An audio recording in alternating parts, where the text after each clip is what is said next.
I started it because I started my physics degree, got towards the end of it and started a PhD, and looked around me and realized just how white physics was, and just how upper middle class, like very privately educated physics was, and how male physics was.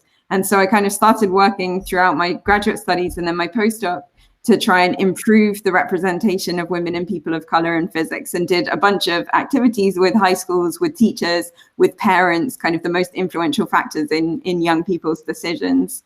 And then started thinking a lot more about how we build a better scientific community. You know, it's one thing for people like you and I to go out and try and recruit more diverse people in science and technology, and you can do it, right? You can change the way that people think about a subject, and you can stand there and be super inspirational and get everyone really excited about physics or tech.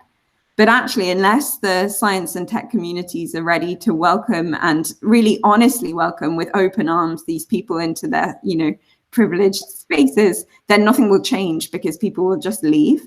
So I kind of started thinking a lot more about how we better honor and celebrate scientists from diverse backgrounds, because whilst they're small in number, they are there. You know, there are women, there are distinguished women of color working in UK and US and all around the world, universities and industry and tech.